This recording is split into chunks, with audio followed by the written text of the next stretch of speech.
जी, मेरा नाम मोहसिन अली शाह है। आज स्टार्ट करेंगे इंशाअल्लाह लेक्चर नंबर 3, जिसमें हमारा टॉपिक है फिजिकल बैलेंस क्या है, इलेक्ट्रॉनिकल बैलेंस क्या है। Physical balance, a physical balance is an instrument used to measure mass. It is used in laboratories and work on the principle movement. Physical balance एक instrument है जिसमें हम मास को मेजर करते हैं। ये मोस्टली लेबोरेटरीज के अंदर यूज होता है। The plum line shows whether the balance is balance level. Plum line जो शो करती है बैलेंस लेवल को शो करती है। बेसिकली जो फिजिकल बैलेंस है जो वर्क करता है प्रिंसिपल मूवमेंट पे वर्क करता है। प्रिंसिपल मूवमेंट को समझने की कोशिश करते हैं। For an object stay balance force on both side must be equal. Object तभी बैलेंस रह सकता है जब बोथ साइड की जो फोर्सेज हों इक्वल हों। ये प्रिंसिपल फिजिकल बैलेंस है। लेट सपोज इसकी एग्जांपल लेते हैं। एक तरफ हम वेट रखते हैं, दूसरी तरफ ऑब्जेक्ट रखते हैं। तो जब भी ऑब्जेक्ट बैलेंस रहेगा जब बोथ साइड की जो फोर्सेज हों वो इक्वल हों। Electronical balance. Electronical balance, a digital mass meter is an electronical device used to measure mass. It work on the principal balancing force. Electronical balance एक device है जो मास मेजर करती है, जो वर्क करती है प्रिंसिपल बैलेंसिंग फोर्स पे work करती है। Then object is a place on the plate, it is a mass is a shown on the screen. जब ऑब्जेक्ट इस पे इसकी प्लेट पे रखेंगे तो मास उसका स्क्रीन पे शो करेंगे।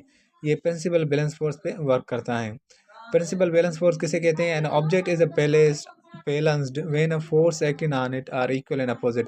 जब ऑब्जेक्ट हमें बैलेंस तभी होगा जब जिस पे फोर्सेज हों एक्ट कर रही हों इक्वल हों और अपोजिट हों। समझते हैं। इलेक्ट्रॉनिकल बैलेंस, ये इलेक्ट्रॉनिकल बैलेंस है जब इस पे ऑब्जेक्ट रखेंगे जिस पे ये तभी बैलेंस रहेगा जब इस पे जो फोर्सेस एक्ट करेंगी इक्वल और अपोजिट हो। और स्क्रीन पे यहाँ पर मास शो करेगा कितना केजी इसका मास है। Thank you very much for your time. उम्मीद है आज का मेरा लेक्चर आपको पसंद आया होगा। अगर कोई भी डाउट हो तो आप कमेंट कर सकते हैं। टॉपिक्स हैं स्टॉप वॉच क्या है और सेकंड क्या है और डिजिटल स्टॉप वॉच हम किसे कहते हैं। Stop watch measure the time between two events. Stop watch time को मेजर करती है किसी भी दो इवेंट्स के बीच में। जैसे एक रनर स्टार्ट करता है रनिंग इस फिनिशिंग स्टार्टिंग लाइन से और स्टॉप करता है फिनिशिंग लाइन के बीच में, जो ये इवेंट हुआ है इस बीच में जो टाइम को मेजर करने के लिए हम स्टॉप वॉच को यूज़ करेंगे। सेकंड हम किसे कहते हैं? The second is the time 91 92 63 1770 vibration of caesium atom. जब एक सीजियम एटम इतनी बार वाइब्रेट करेगा तभी जाके वो एक सेकंड के बराबर होगा। ये हमारी है स्टॉप वॉच। जब इस बटन को हम अगर प्रेस करेंगे तो स्टॉप वॉच हमारी स्टार्ट हो जाएगी।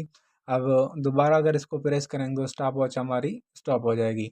ये जो बटन हम यूज़ करते हैं ये स्टॉप वॉच को रीसेट करने के लिए यूज़ होता है। द मोस्टली जो यूज़ होता है लेबॉर्ट्रीज में इसका यूज़ होता है स्टॉप वॉच का, और एथलीट यूज़ करते हैं। और digital stop watch, a stop watch that use electronical circuit to measure time accurately. Digital stop watch हम उसे कहते हैं जो इलेक्ट्रॉनिकल सर्किट को यूज़ करे और टाइम को एक्यूरेटली मेजर करे। जो डिजिटल स्टॉप वॉच होती है जो मिनिमम टाइम मेजर कर सकती है वो 0.01 सेकंड तक क्लियर कर सकती है। ये हमारी डिजिटल स्टॉप वॉच है। इसमें 3 बटन होते हैं।